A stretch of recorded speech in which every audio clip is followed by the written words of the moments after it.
الذین آتیناہم الکتاب یتلونہ حق تلاوتہ، جن کو ہم کتاب عطا کرتے ہیں وہ اس کی تلاوت ایسے کرتے ہیں جیسا کہ تلاوت کرنے کا حق ہے۔ اولئک یؤمنون بہ، یہی لوگ ہیں جو اس پر ایمان رکھتے ہیں۔ وَمَن یکفر بہ فاولئک ھم الخاسرون، اور جو اس کا کفر کرتے ہیں، اس کا انکار کرتے ہیں، یہی لوگ ہیں جو خسارے والے ہیں۔ اس آیت کا سادہ الفاظ میں مطلب یہ ہے کہ اگر ہم یہ سمجھتے ہیں کہ ہم قرآن پر ایمان رکھتے ہیں، ہم یہ مانتے ہیں کہ یہ کائنات کے پروردگار نے ہمارے لیے بھیجا ہے اپنے پاک نبی صلی اللہ علیہ وسلم کے ذریعے، تو اس کا تقاضا یہ ہے کہ ہم اس کی تلاوت ایسے کریں جیسا کہ تلاوت کا حق ہے۔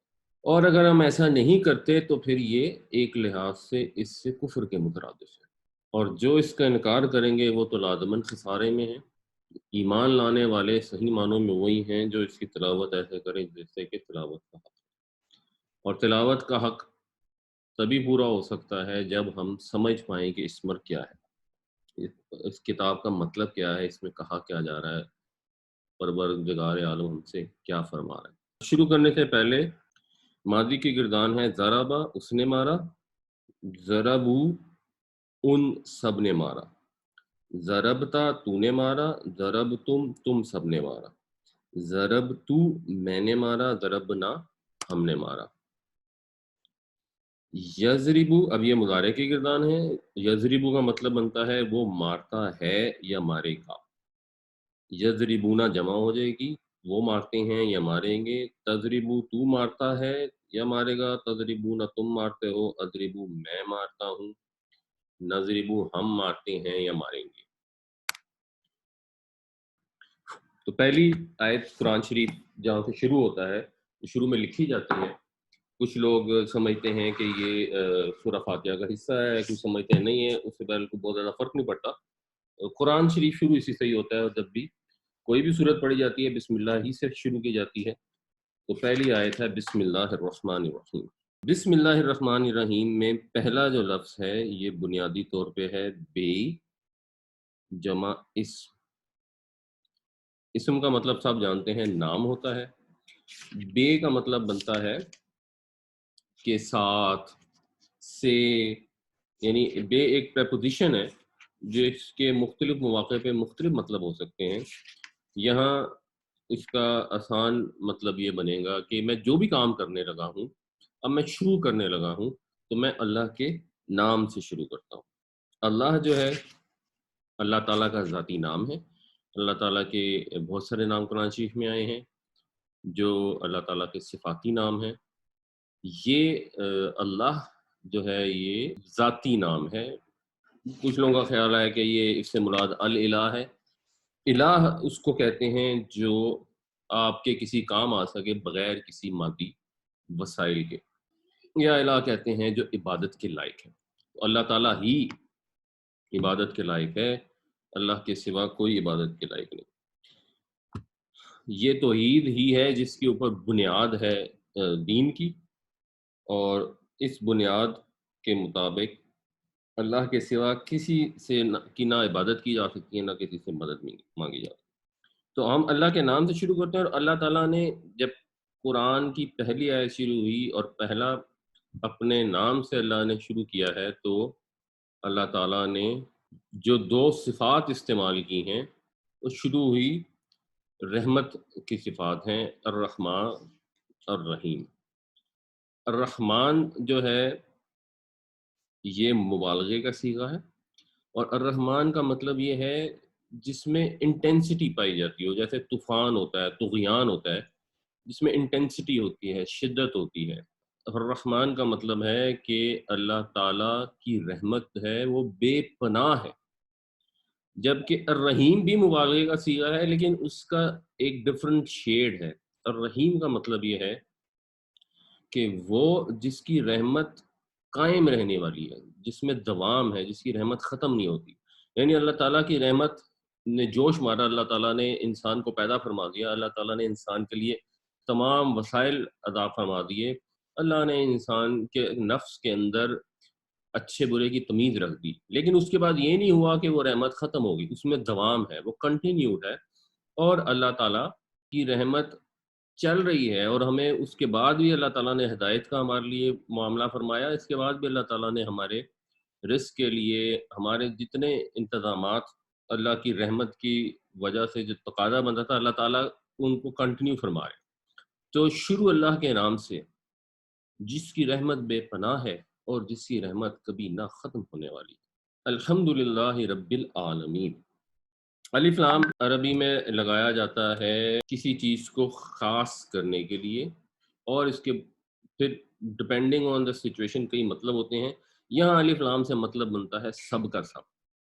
حمد کا سادہ مطلب تو ویسے تعریف کیا جاتا ہے، لیکن اس حمد کے اندر شکر کا مفہوم شامل ہوتا ہے۔ تو ایک تعریف تو وہ ہوتی ہے جو آپ کسی کی بھی تعریف کر دیتے ہیں، مثلا آپ پھول کی تعریف کر دیتے ہیں تو وہ تو تعریف ہے، اردو میں جب ہم تعریف کہتے ہیں تو اس سے وہ والی تعریف مراد ہے۔ اس کا جو صحیح ترجمہ بنے گا وہ یہ گا کہ سب کا سب شکر اور سب کی سب تعریف للہ۔ للہ میں بھی یہ لام ہے اور اس کو اللہ کے ساتھ جوڑ دیا گیا ہے، تو لام زیر لی کا مطلب ہے کے لیے، للہ اللہ کے لیے، سب کا سب شکر سب کی سب تعریف اللہ کے لیے، اللہ کے سوا کوئی تعریف کے قابل ہے ہی نہیں، اس لیے کہ جس میں جو بھی تعریف کے قابل چیز ہے وہ اس پروردگار نے ہی تو عطا کی ہے۔ رب العالمین، اچھا یہ لام زیر لی جو ہوتا ہے یہ حرف جر بھی ہوتا ہے، کیونکہ یہ حرف جر ہے اس لیے اللہ کے ہے کے اوپر زیر آ گئی ہے، اور اس کے بعد جو اگلا لفظ رب استعمال ہوا ہے یہ اللہ کے الٹرنیٹ کے طور پہ آیا ہے، بدل کے طور پہ آیا ہے، تو اس کے بیو کے نیچے بھی زیر آ گئی ہے۔ تو سب تعریف سب شکر اس اللہ کے لیے ہے جو رب العالمین ہے۔ رب کہتے ہیں اس کو جو آپ کی پرورش کرتا ہے، اس مادے کا مطلب ہوتا ہے کسی چیز میں اضافہ کرنا، بڑھانا، تو وہ پالنے والا ہے، پروردگار ہے، العالمین، تمام جہانوں کا۔ یہ عالمین بھی ویسے جو لفظ ہے یہ بیسیکلی علم سے مل کے، یہ جو تین حروف ہیں العین لام میم میں شامل ہے۔ علم ہوتی ہے کسی چیز کو جاننا، علم ہوتی ہے وہ چیز جس سے کسی کو جانا جائے، اور عالم بھی وہ چیز ہے جس سے ہم کسی کو پہچانتے ہیں۔ تو عالم، کائنات، دنیا، جہان، یہ ایسی چیز ہے جس کو جب ہم دیکھتے ہیں تو ہم اپنے رب کو پہچان جاتے ہیں، اس لیے اس کے لیے عالم کا لفظ استعمال ہوتا ہے۔ تو وہ تمام جہانوں کا پالنے والا ہے، کیونکہ اس کی رحمت کنٹینیوڈ ہے، اس لیے اس نے کسی کو چھوڑا نہیں ہے۔ ہمارے رب نے کبھی بھی ایسا وقت نہیں گزرا، نہ گزرتا ہے، نہ گزرے گا جب ایک لہجے کے لیے بھی ہمارا رب ہم سے غافل ہو۔ ہمارے لیے ممکن نہیں ہے کہ ہم ایک لہجے کے لیے بھی رب سے غافل نہ ہوں، لیکن ہمیں کوشش کرنی چاہیے، جتنی اللہ توفیق دے، ہمت دے، اور ایفرٹ ہونی چاہیے کہ ہم بھی اپنے رب سے غافل نہ ہوں، اور ہم ان اوقات کو اوپر غور کریں، ان کاموں پہ غور کریں جب ہم وہ کرتے ہیں اور اپنے رب سے غافل ہو جاتے ہیں۔ تو کیا یہ ریسیپروکیشن ہے کہ جب رب ہم سے غافل نہیں ہے، رب ہم پر رحمت فرمانے والا ہے، تو کیا یہ سوٹیبل ہے ہمارے لیے کہ ہم اس سے غافل ہو جائیں؟ اور اللہ تعالیٰ ایز اے ڈیزائن، جو اللہ تعالیٰ نے ڈیزائن کی ہے کائنات، اس لحاظ سے بھی اللہ تعالیٰ غافل نہیں ہے، اور اللہ تعالیٰ ہماری پکار سے بھی غافل نہیں ہے۔ اور اللہ تعالیٰ فرماتے ہیں کہ وَإِذَا سَأَلَكَ عِبَادِي عَنِّي فَإِنِّي قَرِيبٌ، جب آپ سے پوچھتے ہیں میرے بندے میرے متعلق تو میں قریب ہوں، اجیب دعوت الداعی اذا دعان، میں سنتا ہوں، قبول کرتا ہوں پکارنے والے کی پکار کو جب بھی وہ پکارتا ہے مجھے۔ فَلْيَسْتَجِيبُوا لِي وَلْيُؤْمِنُوا بِي، تو پھر ان کو بھی چاہیے کہ وہ بھی میری پکار پر لبیک کہیں اور مجھ پر ایمان لائیں۔ تو جب ہم اپنے رب کو پہچانتے ہیں کہ وہ ایک ہستی ہے جس نے ہمیں یہ سب کچھ عطا کیا ہے، تو اس کا آٹومیٹک یہ تقاضا ہے کہ پھر وہ ہستی جو بھی ہم سے چاہتی ہے ہم اس کی پکار کے اوپر لبیک کریں۔ اور وہ ہستی ہے کیسی؟ الرحمن الرحیم، وہ بڑی مہربان ہے، نہایت رحمت کرنے والی، جس کی رحمت بے پناہ ہے، جس کی رحمت ہمیشہ رہنے والی ہے۔ لیکن اسی رحمت کا ایک تقاضا یہ بھی ہے کہ ایک حساب کتاب کا دن ہو جس کے اندر نیکوکاروں کو ان کے نیکی کی جزا ملے اور جس کے اندر برے عمل کرنے والوں کو اس کی سزا بھی ملے۔ اور وہ دن آئے گا، وہ جزا سزا کا دن ہے جس کو عربی میں کہا جائے گا یوم الدین۔ اور دنیا میں اللہ تعالیٰ نے ہمیں کچھ نہ کچھ اختیار عطا کیا ہے اپنی رضا سے، کہ ہم اپنی مرضی سے صحیح یا غلط کام کر سکتے ہیں جو ہم کرنا چاہیں۔ اس دن کسی کے پاس کوئی اختیار نہیں ہوگا، اس دن جتنا اختیار ہوگا سب کے سب اللہ رب العالمین کے پاس ہوگا۔ تو وہ مالک ہوگا اس دن کا، یعنی ابھی بھی وہ مالک ہے، لیکن اس دن اللہ تعالیٰ کے مالک ہونے کا جو انداز ہے اور جو شان ہے وہ بالکل فرق ہوگی۔ اس دن کسی کے پاس کوئی اختیار نہیں ہوگا، کوئی اپنی مرضی سے بات نہیں کر سکے گا، اپنی مرضی سے سانس نہیں لے سکے گا۔ ایاک نعبد و ایاک نستعین، بنیادی طور پر اصل میں یہ لفظ تھا نعبد، اچھا جیسے ہم نے گردان پڑھی تھی اس میں یضربو وہ مارتا ہے، یا عبدو وہ عبادت کرتا ہے، نعبدو ہم عبادت کرتے ہیں، اور نعبدو کے آگے اگر کا لگا دیں اس کا مطلب بنے گا ہم عبادت کرتے ہیں تیری۔ جیسے جب ہم کہتے ہیں السلام علیکم تو اس کا مطلب ہوتا ہے سلامتی ہو تم سب پر۔ کم تم سب کے لیے ہوتا ہے، کا تو ایک کے لیے ہوتا ہے، مذکر کے لیے، اور اگر کہیں مؤنث استعمال کریں تو پھر کاف کے نیچے زیر آ جاتی۔ تو نعبدو کا ہم تیری عبادت کرتے ہیں۔ اس تیری عبادت میں اگر ہم کا کو اٹھا کر پیچھے لے آئیں تو اس میں ایمفیسس پیدا ہو جاتا ہے۔ تو کا نعبدو کا مطلب ہے ہم تیری ہی عبادت کرتے ہیں، ہم تیرے سوا کسی کی عبادت نہیں کرتے۔ اب کا نعبدو کیونکہ پڑھنا مشکل ہوتا ہے تو پھر اس کے پیچھے یا لگا دیا جاتا ہے جو پڑھنے کے کام آتا ہے۔ بیسیکلی ویسے یا کا اس طرح کوئی مطلب نہیں ہوتا۔ تو ہم تیری ہی بندگی کرتے ہیں۔ وَإِيَّاكَ نَسْتَعِينُ، نستعین میں جو روٹ ورڈ آپ سمجھ لیں وہ عین ہے، جس سے ایک لفظ اعانت بھی ہوتا ہے، بعض اوقات ہم پڑھتے ہیں کہ مالی اعانت کی، تو اعانت کا مطلب ہوتا ہے مدد کرنا۔ اور جب کسی بھی ورب سے پہلے الف سین تے لگتا ہے تو عام طور پہ اس میں طلب کرنے کا مفہوم پیدا ہو جاتا ہے۔ جیسے غفارہ سے استغفار بنتا ہے، اس کا مطلب ہوتا ہے معافی مانگنا۔ خیر سے استخارہ بنتا ہے، خیر مانگنا۔ سقا سے استسقا بنتا ہے، پانی مانگنا۔ اسی طرح عین سے استعین بنتا ہے، مدد مانگنا۔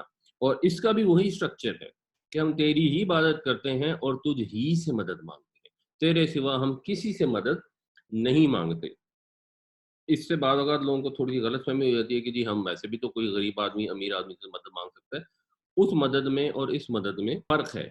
یعنی جب آپ کسی امیر آدمی سے کوئی غریب آدمی مدد مانگے اور وہ یہ سمجھے کہ وہ اس کی مدد کرنے پر قادر ہے تو پھر وہ بھی اسی مسئلے میں شامل ہو جائے گا کہ وہ اللہ کے سوا کسی اور سے بھی مدد مانگ رہا ہے۔ کسی سے ایک مدد مانگی جائے اور یہ پتہ ہو کہ اس کی استطاعت نہیں رکھتا، شاید کر دے شاید نہ کرے، وہ ایک فرق چیز ہے۔ ایسی مدد جس میں ہمیں یہ یقین ہو کہ یہ ہماری مدد کر دے گا اور کرنے پر قادر بھی ہے مکمل طور پر، تو وہ مدد صرف اللہ ہی سے مانگی جا سکتی ہے۔ تو اس لیے جہاں یہ مسئلہ پیدا ہوتا ہے کہ لوگ کسی مثال کے طور پہ ایسی ہستی سے مانگے جو موجود نہیں ہے، جیسے مثلا مکے کے کافر بتوں سے مانگتے تھے، تو انہوں نے اپنے بزرگوں کے اور اچھے لوگوں کے بھی بت بنائے ہوئے تھے اور ان سے بھی مانگتے تھے۔ تو وہاں پر جب بتوں سے مانگا جاتا تھا تو پھر ظاہر سی بات ہے آپ سمجھتے ہیں کہ وہ بت مدد کرنے پہ قادر ہے، یا جو بھی اس بت کے پیچھے روح کنسیڈر کریں وہ مدد کرنے پہ قادر ہے، وہاں سے شرک پیدا ہو جاتا ہے۔ اگر اس سے تو اس سینس میں نہیں مانگا جا سکتا جس طرح آپ کسی سے کہیں کہ یار یہ پانی کا گلاس مجھے دے دو پلیز ہیلپ می، آپ گر پڑے ہیں تو مجھے اٹھا دو پلیز ہیلپ می، وہ ہیلپ نہیں ہوتی، یہ وہی مدد مانگنا ہے جو صرف اللہ سے مانگی جا سکتی ہے۔ تو اب ہم نے پیچھے پڑھا تھا ضربہ کا مطلب تھا اس نے مارا، یضربو کا مطلب ہوتا ہے وہ مارتا ہے، اور اس سے ایک فعل بنتا ہے اس کو کہتے ہیں فعل امر، وہ ہوتا ہے اضرب۔ اضرب کا مطلب ہوتا ہے تو مار۔ یہاں پہ وہی فعل امر استعمال کیا گیا ہے جو ہے اہدی۔ تو اہدی کا مطلب ہے تو ہدایت دے، تو راستہ دکھا، تو ہمیں منزل پر پہنچا، یہ سارے مطلب اس کے اندر شامل ہیں کہ تو گائیڈ کر۔ اور نون الف نا جو ہے یہ پریپوزیشن ہے، اس کا مطلب ہے ہمیں۔ جیسے پیچھے کاف زبر کا آیا تھا تو کاف زبر کا مطلب تھا تو یا تجھے، کم کا مطلب ہے تم یا تم سب کو، تو نا کا مطلب ہے ہم یا ہمیں. تو اہدنا ہمیں ہدایت دے. کس چیز کی ہدایت دے؟ الصراط المستقیم.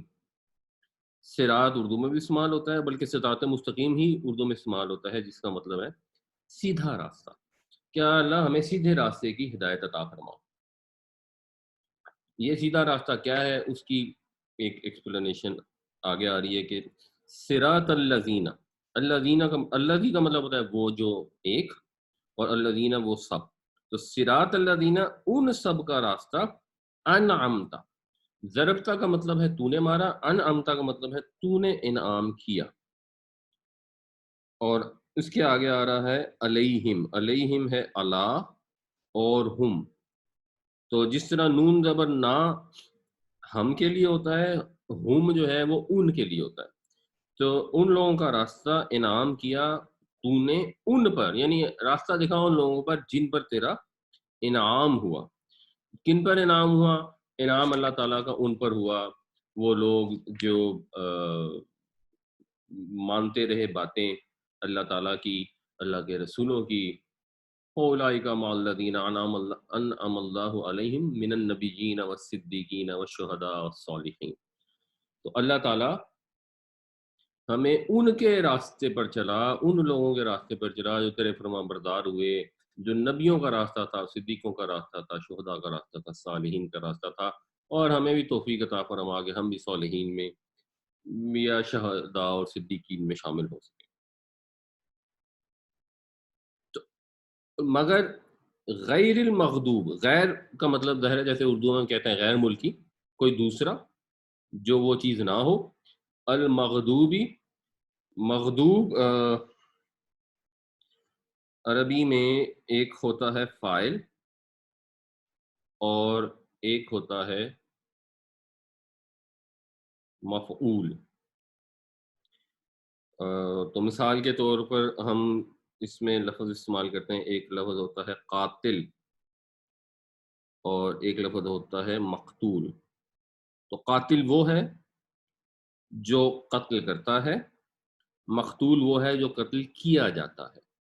تو اسی طرح اگر ہم مغضوب کو بریک کریں گے تو مغضوب میں سے جو الفاظ نکلیں گے وہ ہیں بے، زواد اور غین، غین زواد اور بے، غضب. تو مغضوب وہ ہوگا جس پر غضب کیا گیا، یہ غضب کا مفعول ہے. تو غیر المغضوب علیہم، نہ کہ ان کا راستہ جن پر تیرا غضب ہوا، ولا الضالین، اور نہ ان کا راستہ جو گمراہ ہوئے. تو ان کا راستہ ہمیں دکھا جن پر تیرا انعام ہوا، ان کا راستہ نہ دکھا جو گمراہ ہوئے اور جن پر تیرا غضب ہوا. تو یہ ایک دعا ہے سورۃ الفاتحہ جو اللہ تعالیٰ نے ہمیں سکھائی ہے. ہم ہر نماز میں اس کو کئی دفعہ پڑھتے ہیں، دن میں کئی دفعہ پڑھتے ہیں. جب ہم نماز میں یہ پڑھیں تو ہمیں اس کا مفہوم اچھی طرح ذہن میں ہونا چاہیے، غور کر کے پڑھنا چاہیے کہ اللہ ہم تیری رحمت کا اعتراف کرتے ہیں، تیری رحمت کے صدقے تجھ سے دعا مانگتے ہیں کہ ہم پہ اپنا رحم فرما. ہم تیری عبادت کرتے ہیں، تجھ سے مدد مانگتے ہیں، اب تو ہماری مدد فرما. ہماری جو سب سے زیادہ، سب سے امپورٹنٹ مدد ہے، وہ مدد یہ ہے کہ اللہ تعالیٰ ہمیں ہدایت عطا فرمائے. اور اس دعا کے جواب میں آگے پورا قرآن شریف، سورہ فاتحہ کا اور باقی قرآن شریف کا ریلیشن شپ ایسے ہے جیسے ایک دعا ہے اور ایک جواب دعا ہے. تو قرآن شریف پورا اس کے بعد اس دعا کا جواب ہے. خاص طور سے جو بالکل دوسری اور تیسری صورت ہے سورہ بقرہ اور سورہ آل عمران. تو سورہ بقرہ غیر المغضوب علیہم سے مینلی ڈیل کرتی ہے، سورہ آل عمران مینلی ولد سے ڈیل کرتی ہے.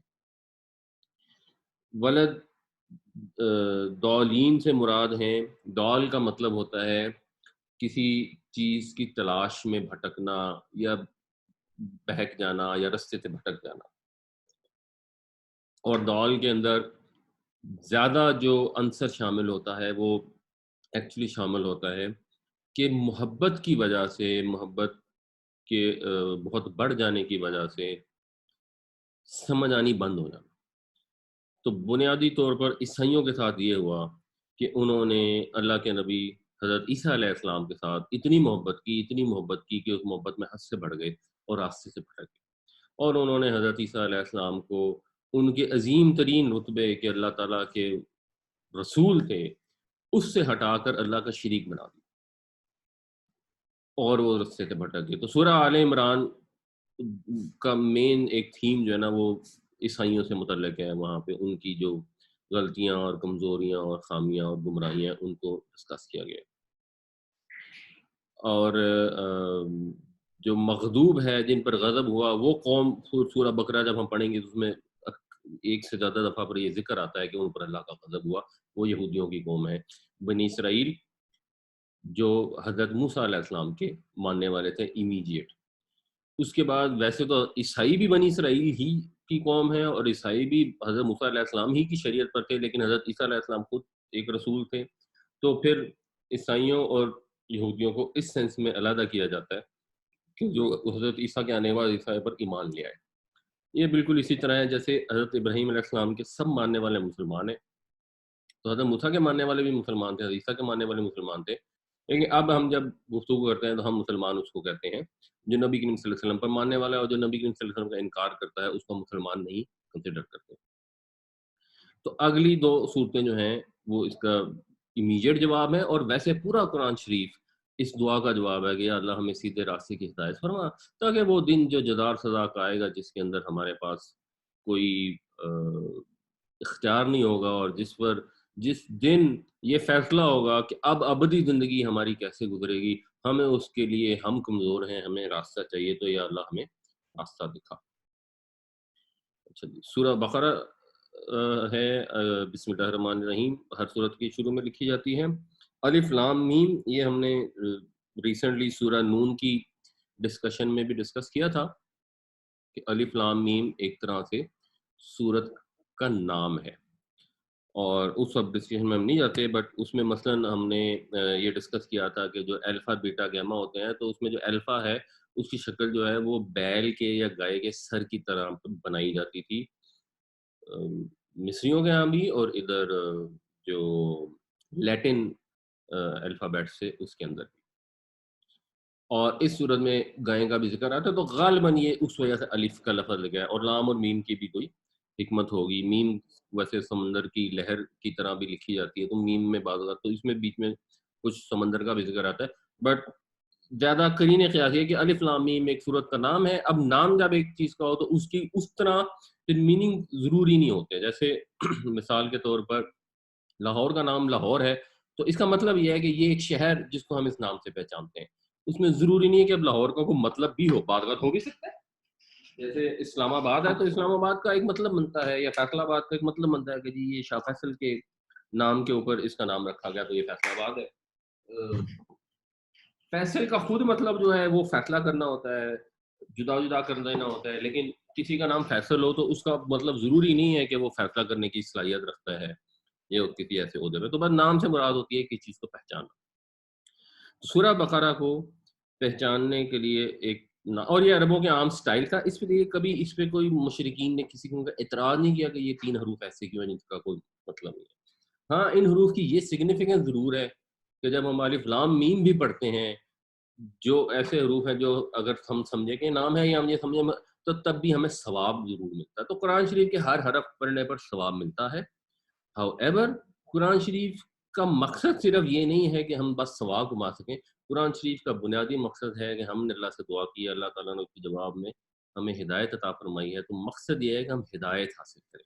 اس ہدایت حاصل کرنے کے لیے سمجھے بغیر پڑھنا کافی نہیں ہے، ویسے اگر ہم سمجھے بغیر پڑھتے ہیں تو قرآن شریف میں برکت ہے، ہم سمجھے بغیر سنتے ہیں تو اس میں اثر ہے، یہ کیونکہ یہ اللہ تعالیٰ کے الفاظ ہیں، یہ محض الفاظ بھی کوئی معمولی چیز نہیں ہے، یہ کائنات کے پروردگار کی طرف سے بھیجا ہوا ایگزیکٹ ٹیکسٹ ہے، ہو بہو وہی ہے جو اللہ تعالیٰ نے دنیا میں نازل فرمایا ہے، تو ان کو سمجھے بغیر سننے کا بھی اجر بے شمار ہے، لیکن جو اصل مقصد ہے وہ اصل مقصد یہی ہے جس کے بعد ہم اس پہ ایمان لانے کے قابل ہوتے ہیں کہ ہم اس کی تلاوت ایسے کریں جیسا کہ تلاوت کرنے کا حق ہے۔